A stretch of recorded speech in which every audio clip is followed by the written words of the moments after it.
ఎంతో గొప్పగా కొలిచే భగవద్గీతను ఈరోజు బిత్తిరి సత్తి టిల్లు గీత అనే పేరు పెట్టి ఏనుగులు పెడుతుంటే కుక్కలు అరుస్తాయి కదా, నవ్వు ఊరుకోవడమే. ఇలాంటి వాళ్ళు చెలరేగిపోతూనే ఉంటారు. ఇవాళ ఒక్కళ్ళెవళ్ళైనా ఇతర సాంప్రదాయాల గ్రంథాల్లోంచి ఎత్తుకోగలరా? భారతంలో బూతులు ఉన్నాయని అన్నాడు పెద్ద మంది.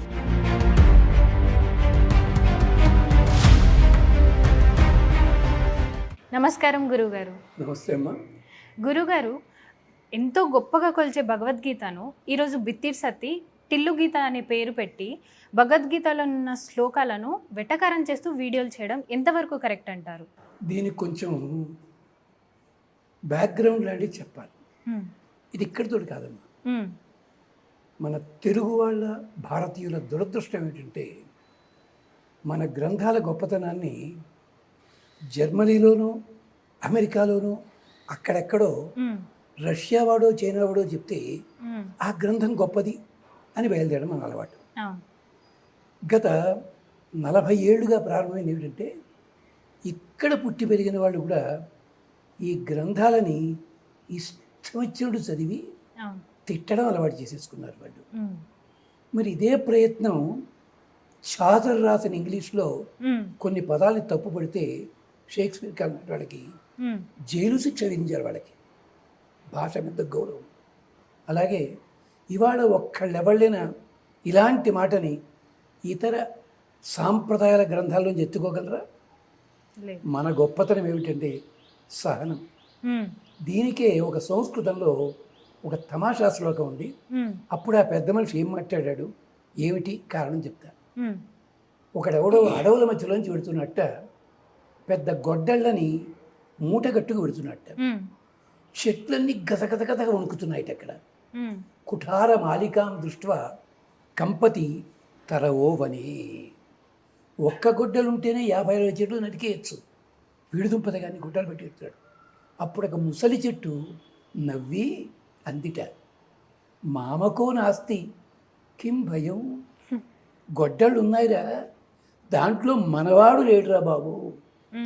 అంటే గొడ్డలికి ఉండాల్సిన హ్యాండిల్ ఉంది చూసారా, అది దేంట్లోంచి వస్తుంది? కట్టెలోంచే వస్తుంది, చెట్టు నుంచే వస్తుంది. మనవాడు అందులో లేడు, ఏం భయం లేదు. ఇవాళ మన సాంప్రదాయాన్ని ఎవడైనా తిడుతున్నా, అపభ్రంశిగా మాట్లాడుతున్నా తప్పెవరిది అంటే, దీనికో స్థాయిలో ఉన్న పెద్దలు ఉంటారు చూసారా, వాళ్ళందరూ ఎందుకు మాట్లాడుకుంటున్నారో తెలియదు. అది మొదటి కారణం.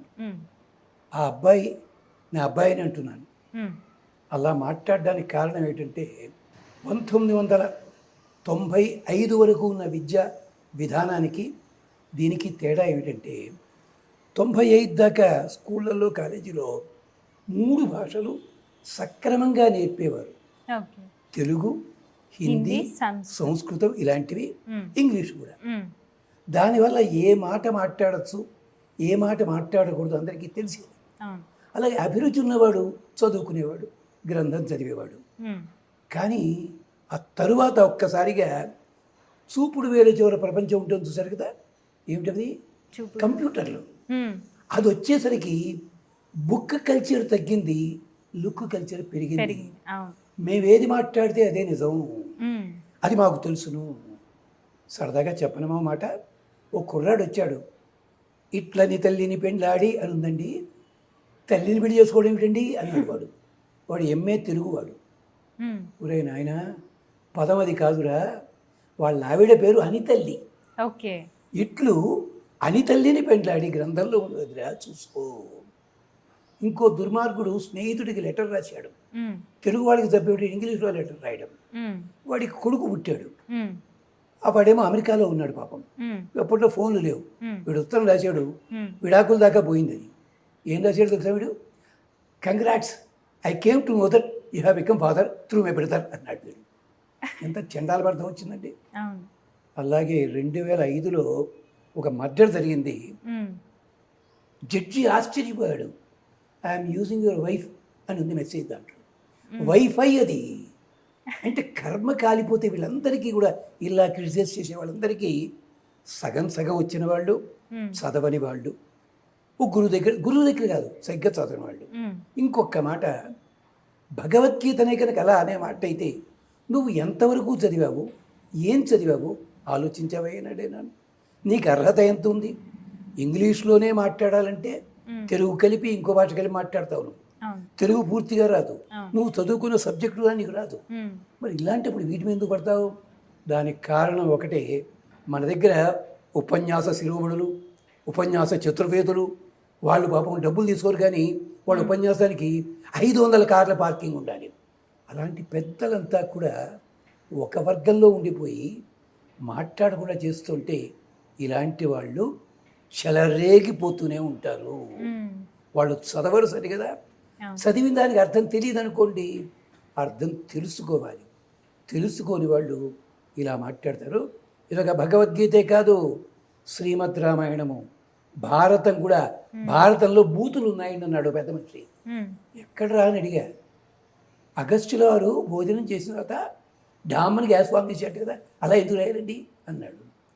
ఏమన్నా నన్నయ్య గారు బ్రేవున తేల్చి అని రాశాడండి. ఉమ్, ఒరే నాయన, వ్యాసుడు రాసిన సరిగ్గా రాశాడురా.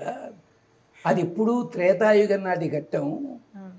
అక్కడ ఇలాంటి వాటి కోసం ప్రత్యేకించి ఉండదు. ఎప్పటికీ డాక్టర్లు చెప్పేది అదే కదా, ఎక్కువ తింటే అవుతుంది. అది ఉమ్, గ్రంథం తెలియకపోతే ఏమిటని అడుగు, తప్పని మాత్రం అనకు. ఇంకొక మాట చెప్తాను. తెనాలి రామలింగడు చెప్పాడు మాట, తెలియనివన్నీ తప్పులందుకు పలికిన నీ నోట మన్ను పడ అని వద్ద ఉంది అక్కడ పాపం, కృష్ణదేవరాయల టైంలోని. ఉమ్, తెలియకపోతే తెలుసుకో, అంతేగా తప్పని మాత్రం అనకు. అదెంత కారణం ఎవరు? మనం కారణము. చుట్టుపక్కల ఉన్న మనం అంటే చదువుకున్న వాళ్ళే కాదు, ఉపన్యాసాలు చెప్పేవాళ్ళు, పీఠాధిపతులు. ఒక్కసారి నీకే అర్థం కాలేదురా, ఏమిటా శ్లోకం చెప్పు, చెప్పలేరు. అవును. ఇలాంటి ఉదాహరణలు కావాలంటే తప్పున్నట్టుగా అనిపించే శ్లోకాలు, తప్పు లేనివి ఇంకా చెప్పగలను. ఇది సంగతి. అది మొదటి కారణము. తప్పు మనదే. గురుగారు, కోర్టులో కూడా మనం భగవద్గీతపై ప్రమాణం చేస్తాము. ఇతర దేశాల్లో మన భగవద్గీత యొక్క గొప్పతనాన్ని గుర్తిస్తుంది. అలాంటిది మన వాళ్ళు మనల్ని కించపరచుకోవడం ఎంతవరకు కరెక్ట్ అంటారు?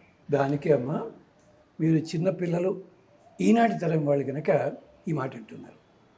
మీ పైన ఉన్న 20 తరాల వాళ్ళకు కూడా తెలియని ఒక రహస్యం చెప్పి మీ సమాధానం చెప్తా. స్టాచ్యూ ఆఫ్ లిబర్టీ అని ఉంది కదమ్మా, ఉమ్, కాగడా ఇలా పట్టుకుని ఉంటుంది. కాగడాకి లిబర్టీకి సంబంధం ఏంటమ్మా? ఎప్పుడైనా అడిగారా? ఒలింపిక్స్లో జ్యోతి పెట్టు పరిగెడతారు కదమ్మా, ఉమ్, ఎక్కడుంది? దేవుడి గుళ్ళో దీపాలు వెలిగిస్తారు, కానీ యజ్ఞంలో దీపం వెలిగించరే. మరి దీపం ఎక్కడి నుంచి వచ్చింది? ఇది ఎవరైనా అడుగుతారమ్మా? తెలియదు. ప్రపంచానికి కూడా తెలియని అందమైన రహస్యాలు మన వేదంలో ఉన్నాయి. ఓకే. ఆ వేదముల సారమే భగవద్గీత అని ఉంది. భగవద్గీత కృష్ణుడు అర్జునుడు నేను చెప్తున్నాను రాసుకో విను అని చెప్పరా? ఉమ్, చెప్పాడు అక్కడ వ్యాసుడు. మహర్షులందరూ ఎన్నాళ్ళుగో సాధన చేసింది నీకు తత్వం చెప్తున్నాను రా బాబు.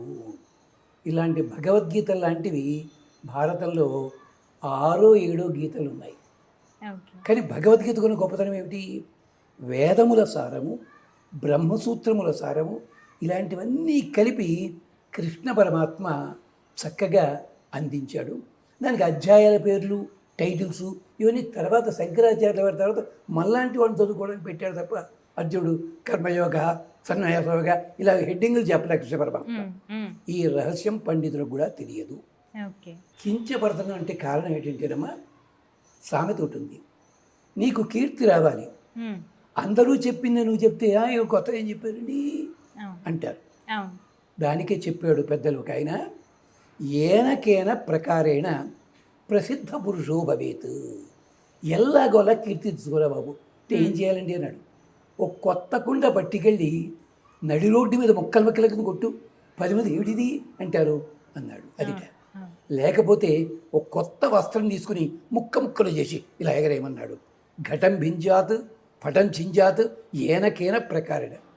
అలాంటి జాతి ఈ తరం ముందు కొంచెం తరంలో ఎక్కువైపోయింది. ఉమ్, ఒక్కొక్కళ్ళు చదవడం భగవద్గీత మనకి వివేకానందుడితోటి పాపం అక్కడి నుంచి కొంచెం ఇతర దేశాలకు వెళ్ళింది. అంతకుముందు బ్రౌన్ మహాశయుడు ఉండేవాడు, ఉమ్, ఆయన జర్మనీలోకి అనువాదం చేశాడు. ఉమ్, ఇందాక బొమ్మ సంగతి చెప్పాను కదా నేను, అవును. లిబర్టీ. అవును. వెళ్ళినప్పుడు చూడండి దాని శిల్పం మీద ఉంటుంది, ఆ శిల్పం చెక్కినవాడు జర్మన్. ఓకే. అతను ఎవరో తెలిసిన బ్రౌన్కి శిష్యుడు. ఓకే. ఈ దీపం ఎందుకు వచ్చిందన్నది యజుర్వేదంలో 7 మంత్రాలు ఉన్నాయి. మ్మ్. అది వాళ్ళు అనువాదాలు చేసుకుని ఓ ఇంత గొప్పగా ఉందా విశేషం అని పెట్టుకున్నారు వాళ్ళు. మొట్టమొదటి దీపం ఎవరు వెలిగించారు తెలుసా? మనువు వెలిగించాడు. ఓకే. అందుకనే మన ఇళ్లల్లో కూడా కర్మకాండ చేసేటప్పుడు దీపం వెలిగిస్తాం, యజ్ఞంలో వెలిగించము. ఆ. మళ్ళీ మాట్లాడితే ఇదంతా కూడా పెద్ద మహాభారతం అవుతుంది. 50 మంత్రాలు ఉన్నాయి. మ్మ్. ఇన్ని రహస్యాలున్నది మన పురాణ గ్రంథాలు. మ్మ్. దాంట్లో భగవద్గీత అందరికీ దగ్గరకు వస్తుంది. ఎందుకని? హాయిగా శ్లోకాలు చదువుకోవచ్చు, మనందరికీ కాల్చాడు. అలాగే అమ్మా దీని మీద చివాట్లు పడ్డ అన్నారు. ఓ కుర్రాడు ఉండేవాడమ్మా, ఇప్పుడు వాడు వయసు 72 ఏళ్ళు. మ్మ్. వాడు ఒక 30 ఏళ్ల కింద personality development in Bhagavad Gita, okay. Communication skills in Sundarakanda అని కిష్కింద చెప్తే వాడి మొహం ఎవడో చూడలేదు సరిగదా. పీఠాధిపతులు తిట్టించారు వాడిని. మ్మ్. వాడు పక్కకి పారేసి తర్వాత ఉపన్యాసం ఇప్పుడు బతికిస్తున్నాడు వాడు పాపం. ఓకే.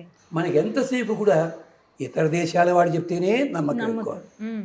అందుకని జడ్జిలు కూడా దాని మీద ప్రమాణం చేయిస్తారు. మ్మ్. ఎందుకని? దాంట్లో ఏది చెయ్యొచ్చు, ఏది చెయ్యకూడదు, ఏది చేస్తే ఎలా ఉంటుంది, ఏది ఎలా జరుగుతుంది, ఇవన్నీ కూడా శ్లోకాల్లో తత్వం కాదు, తత్వార్థం చూడాలి. కాబట్టి శంకరాచార్య వారు వ్యాఖ్యానం రాశారు, మ్మ్. రామానుజాచార్య వారు వ్యాఖ్యానం రాశారు, మధ్వాచార్యుల వారు రాశారు. ఇప్పటికీ సంస్కృతం చదువుకున్న వాళ్ళు ఉపన్యాసం చెప్తా ఉంటే భగవద్గీత ముందు చెప్తారు. మ్మ్. అలాంటి గొప్పతనం అది. భగవంతుడు గానము చేసినది అనే పేరుతోటి భగవద్గీత తప్ప హిందోళ రాగం, కళ్యాణ రాగం అది పాడలేదు అక్కడ కూర్చుని. ఆ. వీళ్ళ వేళాకోవడానికి కారణం ఏంటమ్మా? వీళ్ళు అడిగే ప్రశ్న, యుద్ధంలో ఉంటేనండి అని 11-18 లక్షలు ఉంటే పాఠం చెప్తూ కూర్చుంటే వాళ్ళు ఏం చేశారండి? అవును. బాగుంది, చదివావా భగవద్గీత? అక్కడ ఉంది శ్లోకం. కృష్ణుడు అర్జునుడితో మాట్లాడుతుంటే మనం మాట్లాడినట్టు వాద్యసుడు మాట్లాడటంలా ఇలా చూచాడు. 700 శ్లోకాలు అయిపోయి అర్థమైపోయాయి తనకి. శ్లోకం ఉంది అక్కడ. మ్మ్. ఈ లోపల మొత్తం 18 అక్షరాల బొమ్మలు చిత్రాలు ఎలా ఉంటాయో అలా ఉండిపోయారు చెప్పారు అక్కడ శంకరాచార్య గారు. మన వాళ్ళు ఈ సత్తిగా కొట్టేవాళ్ళంతా ఉన్నారు సత్తి, వీళ్ళు అలాంటి గ్రంథాలు చదవరు. మ్మ్. ఎవడో ఎక్కడో దారిపోయేవాడు అమ్మితే కోటి బస్ స్టాండ్లో దొరుకుతుంది రోడ్డు మీద, అది చదివిన వాళ్ళు వీళ్ళంతా నాకు పేరు రావాలి. ఇలాంటివే బైబిల్లో ఉన్నాయి మా కొన్ని కొటేషన్స్. ఓకే. ఇలాగే మన ఇరానియన్ వీటిలో కూడా ఉన్నాయి. అలాగే ముస్లిం కల్చర్లో కూడా ఇలాంటివి ఉన్నాయి. వాటి మీదకి వీళ్ళు వెళ్ళలేరు, వీళ్ళకి ధైర్యం చాలదు. అవును. ఎంచేత మనకు ఓపిక ఎక్కువ కదా. మన పక్కింటి వాడు మన ఇబ్బంది పెడుతున్నా సరే నువ్వు అనిద్దు అనే అలవాటు. అవును. అలాంటి వాళ్ళకి ఇలాంటిది ప్రమాదం వస్తుంది. భగవద్గీత గురించి ఒక్క మాట ఒక్కడ పూర్తి చేస్తా. దేవుడే లేడని ప్రచారం చేస్తూ ఒక పార్టీ కోసం కృషి చేశాడు ఒక ఆయన. ఎన్నేళ్ళు? 50 ఏళ్ల పాటు అవును. కాళ్ళకి చెప్పులు వేసుకోకుండా తిరిగాడు ఆయన. మ్మ్. వృద్ధాప్యం వచ్చింది. చివరకు ఆశ్రమంలో చేరి ఏం పారాయణ చేశాడు తెలుసా అమ్మా? మ్మ్. రోజు భగవద్గీత 3 సార్లు పారాయణ చేశారు.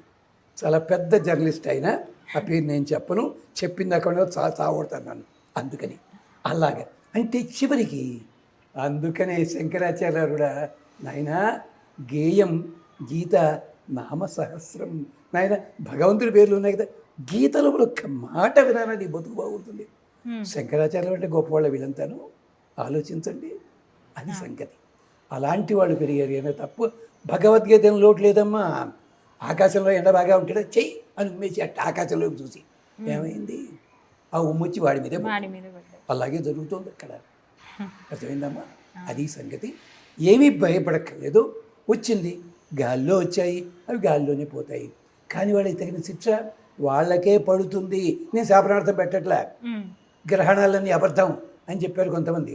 వాళ్ళల్లో 15 మంది గ్రహణం రోజు రోడ్డు మీద భోజనాలు చేస్తుండగా 8 మండుగురు శుభ్రమైన ఆరోగ్యంతో ఉన్నవాళ్ళు ట్యాంక్ బండి మీద 8 మండుగురు గుండె అయిపోయారు వాళ్ళు గ్రహణం నాడు. ఇది జరిగింది.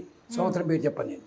అంచేత ఎవడైనా ఒక తత్వాన్ని తప్పు పట్టినట్టయితే మ్మ్. ఆ తప్పు ఏదో రకంగా వాళ్ళకి అర్థమవుతుంది. దీనికి కారణం ఏంటి? వాళ్ళు గ్రంథము చదవలేదు, నేర్చుకోలేదు, తప్పు అనిపించినా పెద్దలను అడగలేదు. కానీ పేరు రావాలి తేలిగ్గా, దానికోసం చేస్తున్నారు. అంచేత బుర్రలు పగలగొట్టుకుని భగవద్గీత భారత ఈ మధ్య కొత్తది వచ్చింది కూడా చెప్పాలి. అర్జునుడు భగవద్గీత ఇంట్లో సన్నివేశంలో ఫోటో పెడితే ఇంట్లో గొడవలు అయిపోతాయిటండి. వినుంటారు మీది అవును కొన్నాళ్ళ పాటు. అవును దుంపతేగా గీతా ప్రెస్ వాడు బ్యానర్ ఏమిటమ్మా, వాడికి ఏమైంది, వాళ్ళకి అర్థం ఉందా? ఇంకో మహానుభావుడు గరుడ పురాణం ఇంట్లో పెట్టుకుంటే చచ్చిపోతాట కదా. పురాణం రాది, పారాయణ వద్దన్నారు తప్ప కాదని లేదు. ఇంకో మహానుభావుడు మహాభారతం ఇంట్లో ఉంటేనండి అందరూ కొట్టుకుంటారు కదా. మహాభారతం మీదే కదా బతుకుంటాడు చూస్తే కదా. అవును మూర్ఖుడా, ఎక్కడో ఎక్కడో చెప్పిన మాట వాడు నమ్మితే ఎలాగరా బాబు నువ్వు. ఇదన్నమాట. ఇలాంటి వాళ్ళు ప్రతి తరంలోనూ ఉంటారు, గమనించాలి. అవును అది అంచేత అలాంటి వాళ్ళని ఏనుగులు పెడుతుంటే కుక్కలు అరుస్తాయి కదా, నవ్వుకోవడమే అంతే. ఏం ప్రమాదం జరగదమ్మా. మన తరువాత తరం వాళ్ళని దిగ్దర్శనం చేద్దాం మనం, తప్పదు, చేద్దాం, పర్వాలేదు. చాలా చక్కగా చెప్పారు గురువుగారు, ధన్యవాదాలు.